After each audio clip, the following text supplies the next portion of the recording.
If you're a Democrat, a liberal, a never-Trumper, or someone who just generally trusts the mainstream media, I'm warning you. Get out now while you still can. Because the corruption is staggering, and the narrative is unraveling fast.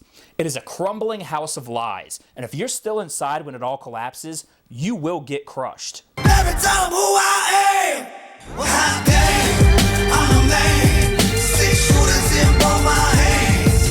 I'm a cold-blooded brother, a real bad mother. Watch out, honey, here I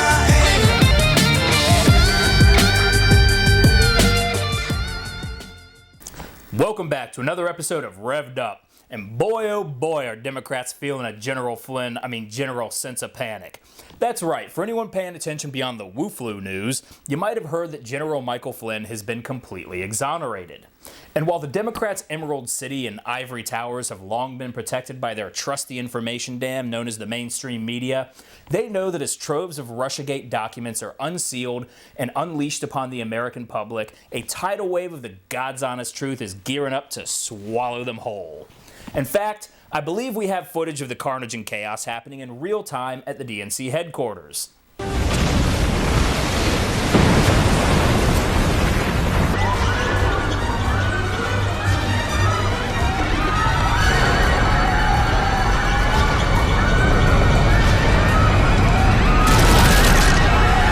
And if you ask me, they deserve a lot worse than that. Now, before we get going, I just want to remind everyone to hit that like button, and if you haven't already yet, please subscribe and hit the notification bell, because we all know it's voices like mine that are the first to get taken out back and old yellered by the folks at Big Tech. But of course, the best thing you can do is to share this video. This one especially, because the information we're going to be going over today is so vitally important, and we simply can't trust our corporate media to honestly report on this. Also, if you'd like to contribute to the channel, there are several ways listed down below in the description, and any contributions are greatly, greatly appreciated. With that said, let's talk deep state corruption. What we are now witnessing is proof of a direct hijacking of our republic by a cabal of deep state players hell-bent on passing along the torch from Obama to Hillary so that they could continue to enrich and empower themselves by selling out the American public. Remember, Hillary Clinton was never supposed to lose. We all remember the polls from 2016, a 99% chance of a Hillary Clinton presidency. God, I shudder to think. But to guarantee that their devious plot didn't hit the rocks, they needed to play a little dirty pool and spy on the Trump campaign to make sure he didn't have any winning shots lined up. Spoiler alert, he did. So they back-channeled a trove of Russian disinformation now known as the infamous Steele dossier. The plan was brilliant. We'll collude with Russia to make it look like Trump is colluding with Russia, and we'll collude with our corrupt cronies on the 7th floor of the FBI and use our collusion to pretend it's Trump's collusion, and boom! Then we get to wiretap Trump's campaign. And the best part is, there's no way we can get caught because there's no way Hillary can lose. Except she did. Trump cooked that wicked bitch of the West like Emerald Lagasse on Celebrity Chef.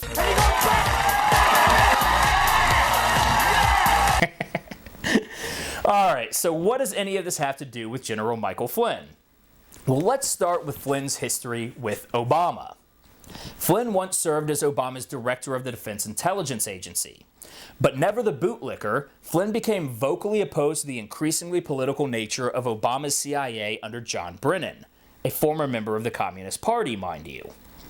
When SEAL Team 6 took out bin Laden in 2011, Obama took a victory lap and credited himself for defeating al-Qaeda. Desperate for his moment in the sun, he took grievance with Flynn when Flynn contradicted that narrative by claiming that al-Qaeda was actually making inroads in North Africa and was continuing to train in the Middle East. Furthermore, Flynn continued to undermine the Obama administration's narrative from Susan Rice that the attack on our embassy on Benghazi began as a peaceful protest to a YouTube video. But of course, we had the ever-vigilant Hillary Clinton keeping the record straight on that. Fact is, we had 4 dead Americans. Was it because of a protest, or was it because of guys out for a walk one night who decided they'd go kill some Americans?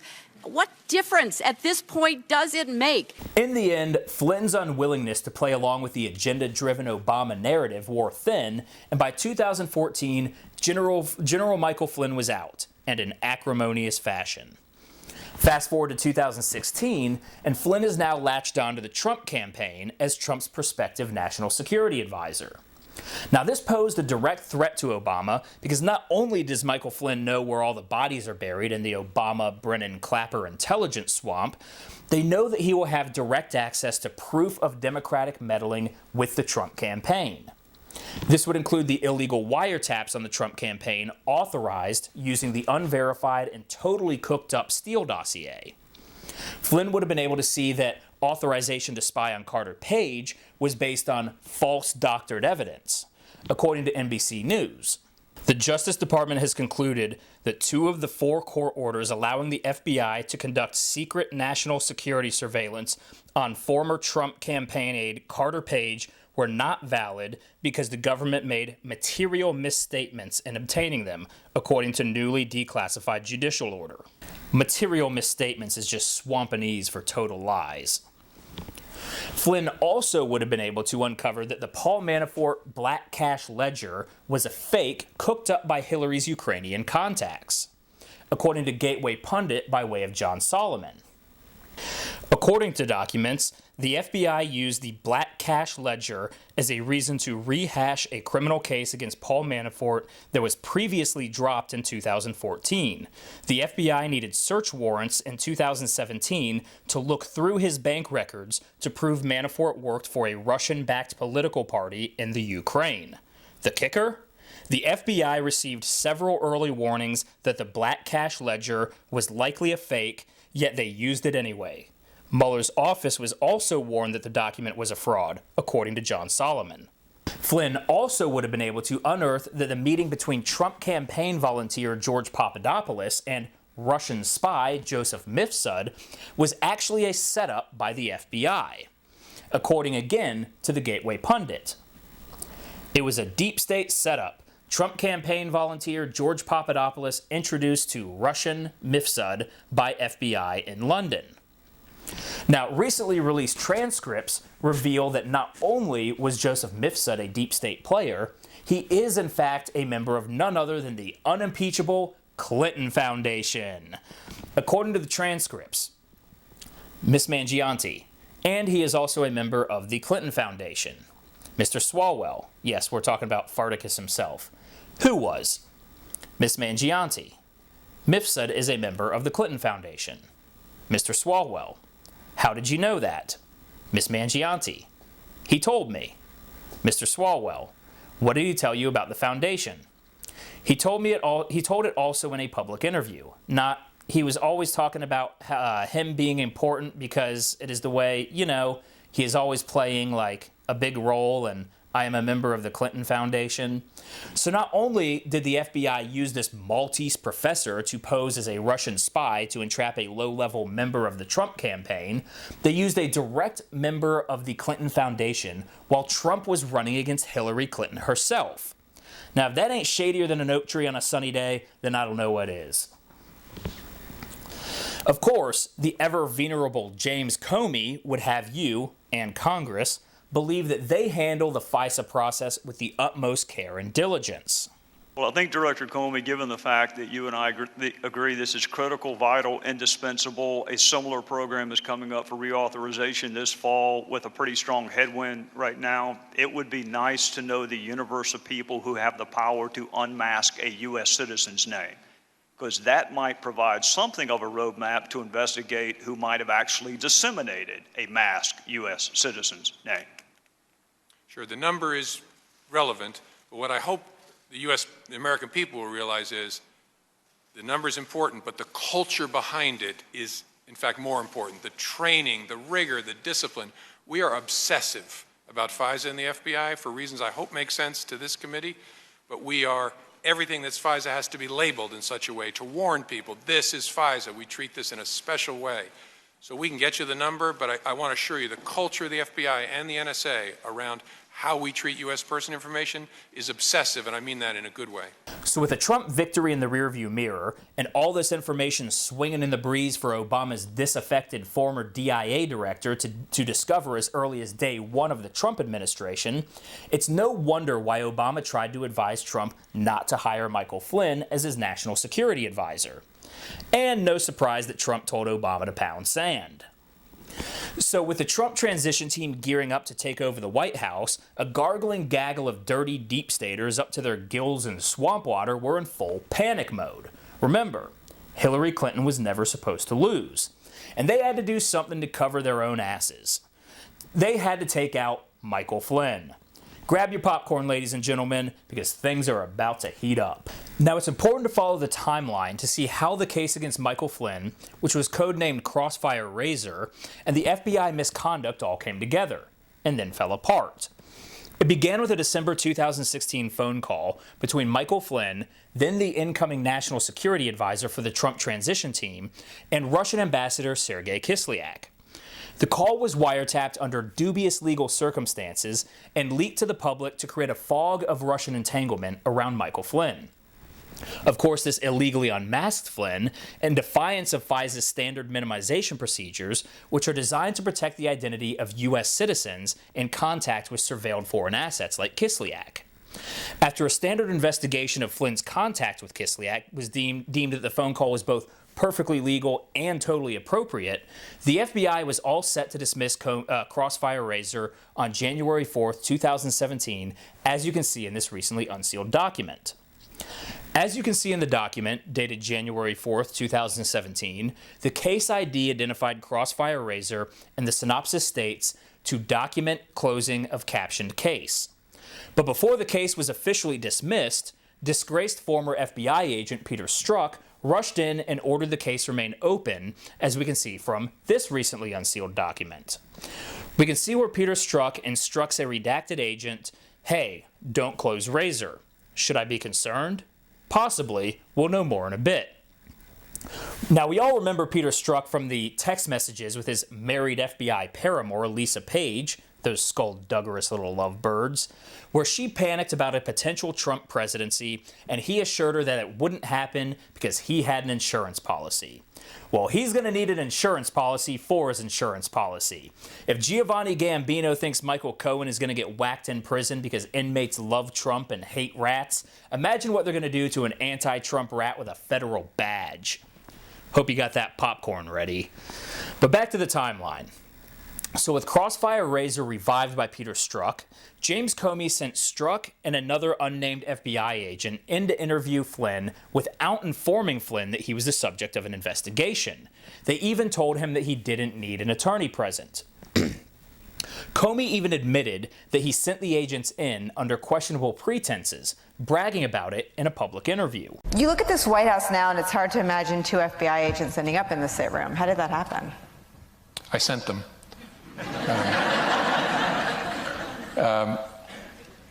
Something I probably wouldn't have done or maybe gotten away with in a more organized investigation, a more organized administration. If the FBI wanted to send agents into the White House itself to interview a senior official, you would work through the White House counsel, and there'd be discussions and approvals and who would be there.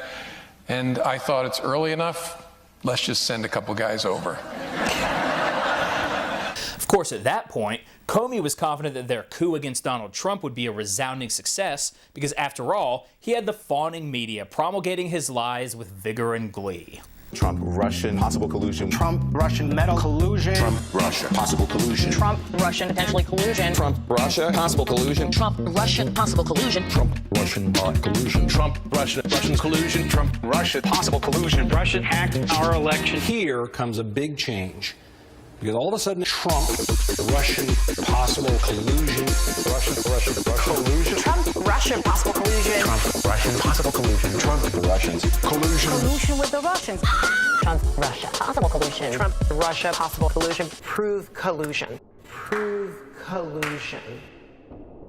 Was there collusion? Absolutely. Now, the DOJ claimed that there was no basis to interview Flynn and that further investigation of the Kislyak phone call was unjustified, as the call was both perfectly legal and totally appropriate, as I already stated. But Comey and his cadre of dirty deep staters knew the stakes, that Flynn was a threat to expose their vociferous dirty dealings throughout the campaign, so on January 24th, 2017, Peter Strzok and another FBI agent went in to talk to General Flynn under the false pretenses. Now with the recently unsealed FBI documents, we can see the handwritten notes by Bill Priestap regarding the purpose of the interview. What is our goal? Truth/admission, or to get him to lie so we can prosecute him or get him fired? As we all know now, the goal was the latter, and they caught Flynn in a non-material perjury trap and wound up charging him with lying to federal agents.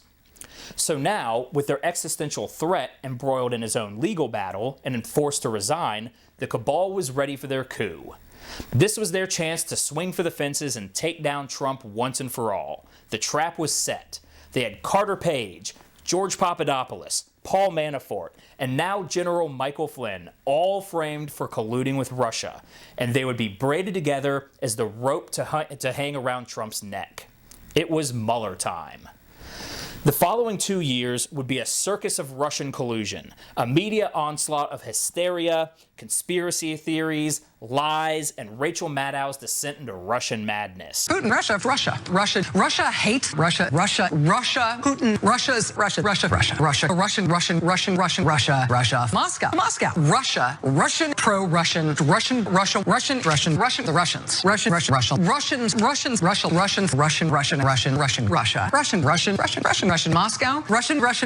Putin, Russian against us, Russians, Russia against the U.S., the Russians, Russian government scheme, the Russians, Vladimir Putin, Putin and Russia, Moscow, Russia, the Russians, Putin,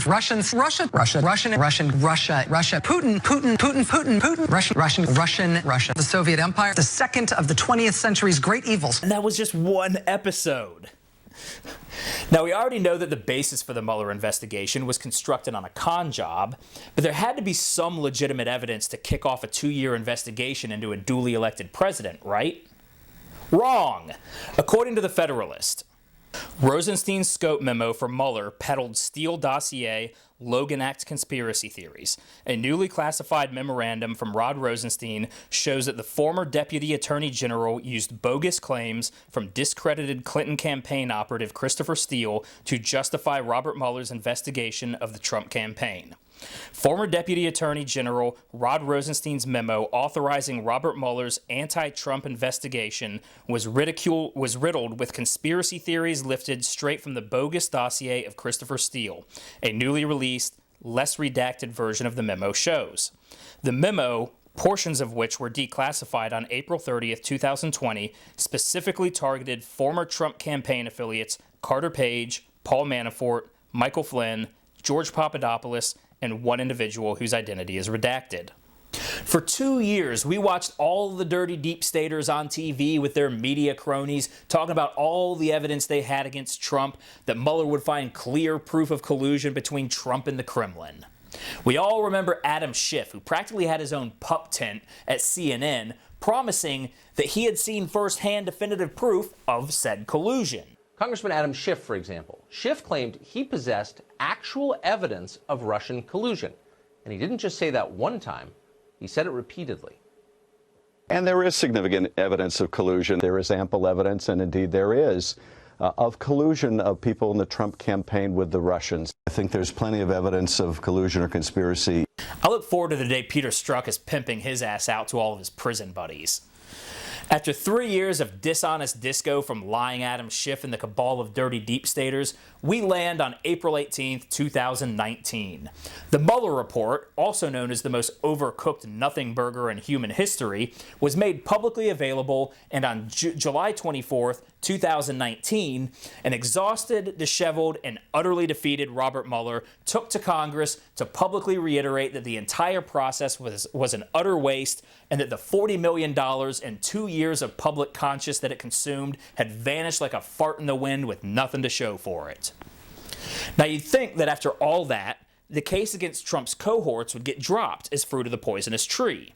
But to think that would be to disregard the foam seething from the mouth of the anti-Trump establishment, and the case against Michael Flynn continued.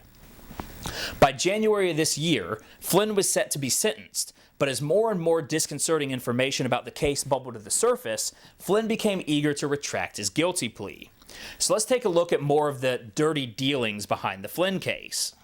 We know that Flynn pleaded guilty to lying to federal agents, so if he pleaded guilty, he must have committed a crime, right?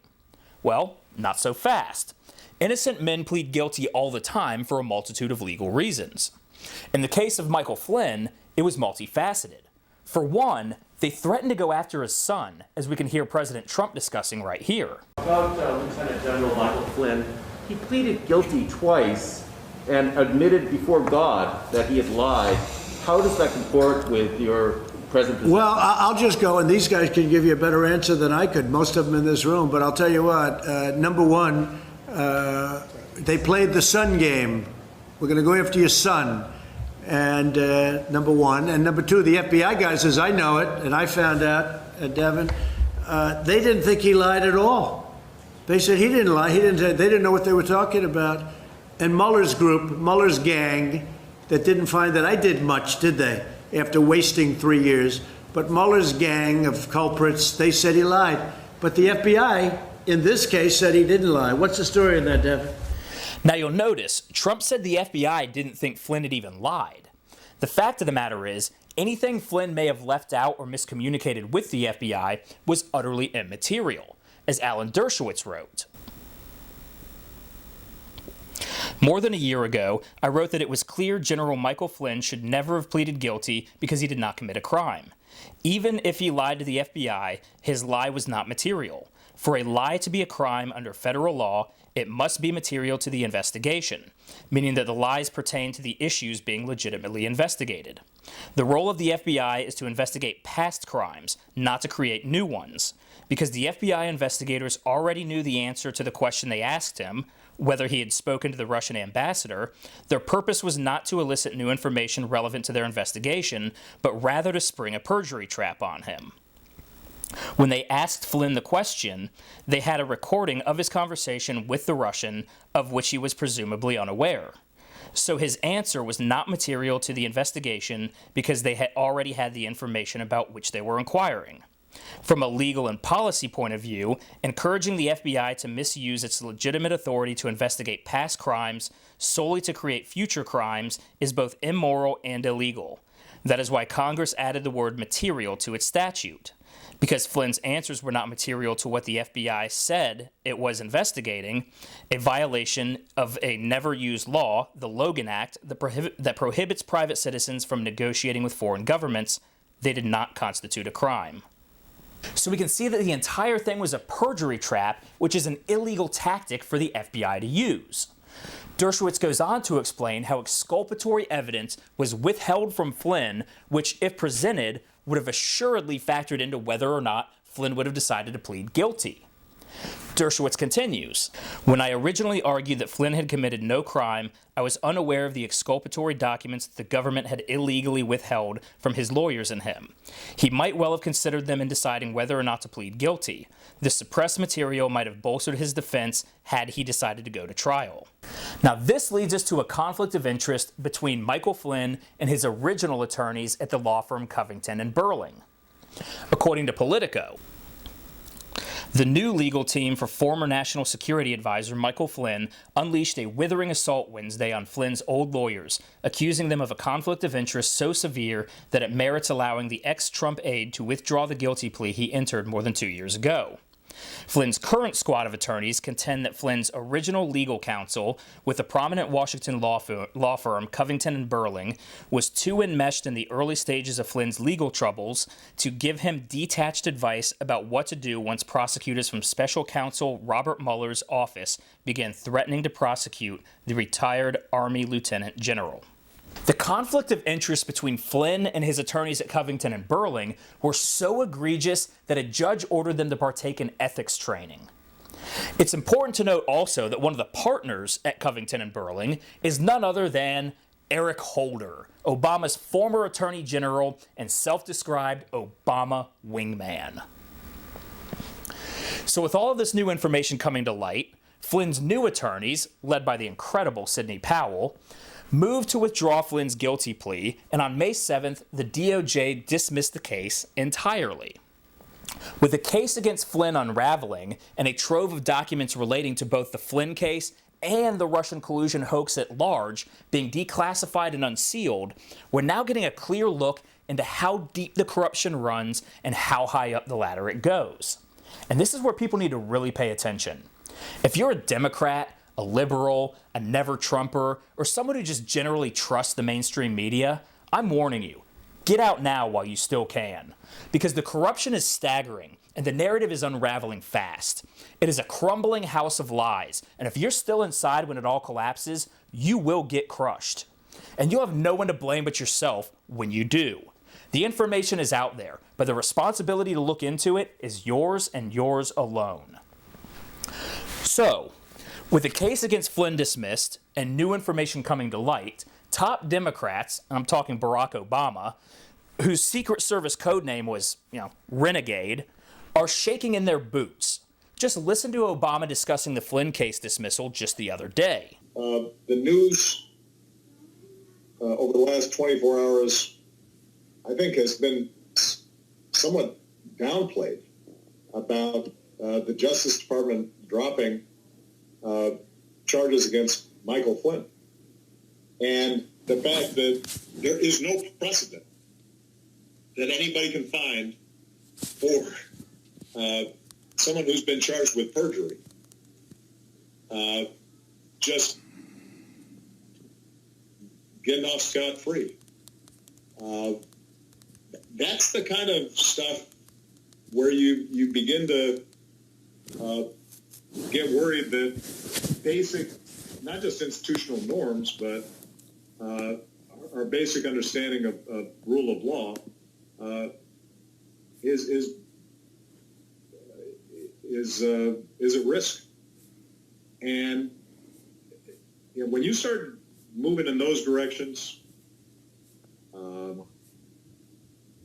it can accelerate pretty quickly, as we've seen in other places. So I am hoping that all of you feel the same sense of urgency that I do. Whenever I've campaigned, I've always said, this is the most important election, especially, obviously, when I was on the ballot. That always feels like it's the most important election.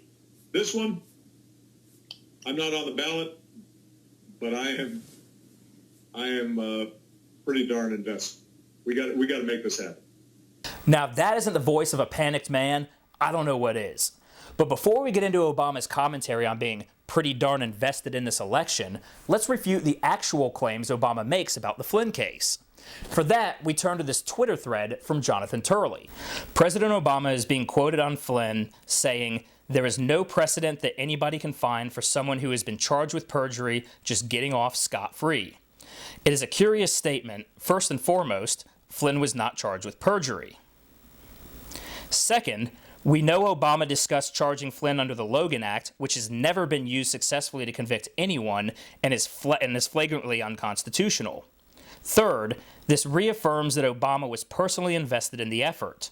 Finally, there is precedent. There is a specific rule allowing for this motion under Federal Rule of Criminal Procedure 48A. There are specific Supreme Court cases like Rinaldi v. United States addressing the standard for such dismissals. The Justice Department has dismissed cases in the past, including the Stevens case. That was requested by President Obama's own Attorney General, Eric Holder, for the same reason, misconduct by prosecutors. It was done before the same judge, Judge Sullivan. How is that for precedent? Precedent indeed. Now, as I discussed earlier, the timeline for the Flynn case is important to keep track of. But there was one important date that I have left out. On January 5th, one day after Peter Strzok revived the case against Michael Flynn, that'd be Crossfire Razor, a meeting occurred at the Oval Office, which afterwards Obama asked members of his core team to stay behind.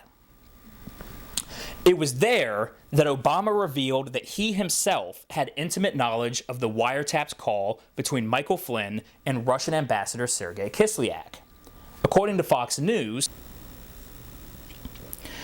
President Obama was aware of the details of then incoming National Security Advisor Michael Flynn's intercepted December 2016 phone calls with then Russian Ambassador Sergei Kislyak, apparently surprising then Deputy Attorney General Sally Yates, according to documents released Thursday as exhibits to the government's motion to dismiss the Michael Flynn case. Obama's unexpectedly intimate knowledge of the details of Flynn's calls, which the FBI acknowledged at the time were not criminal or even improper, raised eyebrows because of his own history with Flynn, and because top FBI officials secretly discussed whether their goal was to get Flynn fired when they interviewed him in the White House on January 24, 2017. Obama personally had warned the Trump administration against hiring Flynn and made clear that he was not a fan, according to multiple officials. Obama had fired Flynn as head of the Defense Intelligence Agency in 2014. Obama cited insubordination, while Flynn asserted he was pushed out for his aggressive stance on combating Islamic extremism. On January 5, 2017, Yates attended an Oval Office meeting with then FBI Director James Comey, then Vice President Joe Biden, then CIA Director John Brennan, and then Director of National Intelligence James Clapper, according to the newly declassified documents, including an FD 302 FBI witness report. They were discussing Russian election interference along with the National Security Advisor Susan Rice and other members of the National Security Council. After the briefing, Obama asked Yates and Comey to stay behind and said he had learned of information about Flynn and his conversation with Russia's ambassador about sanctions. Obama specified that he did not want any additional information on the matter, but was seeking information on whether the White House should be treating Flynn any differently given the information. And there we have it. Barack Obama, the renegade himself, had intimate knowledge of and was involved in the plot to take down Michael Flynn, the linchpin that could expose him and his cabal of dirty deep state players in their plot to throw the election in Hillary's favor. Remember, Hillary Clinton was never supposed to lose. So you better believe that Barack Obama is heavily invested in the 2020 election. Between 3 years of the Russian collusion hoax and another year of nonsensical Ukrainian impeachment proceedings, Obama and the deep state have been able to stymie Trump's presidential promise to drain the swamp. Remember, the Russian collusion hoax meant that for 3 years, Trump could not get rid of any of the swamp rats lest he looked like he was obstructing justice. Same goes for the Ukrainian impeachment nonsense. The American people elected Donald Trump because he promised to drain the swamp. He was and is an existential threat to the cabal of players who believe that they are above the United States Constitution. So they plotted, in effect, to negate the first 4 years of Trump's presidency, to prevent him from making good on his promise to the American people. Do you really think that it took 2 whole years for Mueller to assess that there was zero evidence of Russian collusion? Absolutely not. They were biding time for the 2018 congressional elections so they could kill off Republican-led investigations in the House, and biding their time as they search for the next big distraction to entangle Trump in. Do you think it's a coincidence that the fake Ukrainian scandal kicked off a mere couple weeks after the world witnessed Robert Mueller's utterly deflating failure? None of this is a coincidence. It's all an attempt to overthrow a duly elected president. It's treason. For 4 years, the swamp drain has been clogged with the collateral damage of the deep state's misdeeds. But with the exoneration of Michael Flynn and the trove of documents being unsealed in its wake, the swamp has been unclogged, and Barack Obama and the rest know that they are circling the drain. So I hope you got that popcorn ready, because this show's just begun.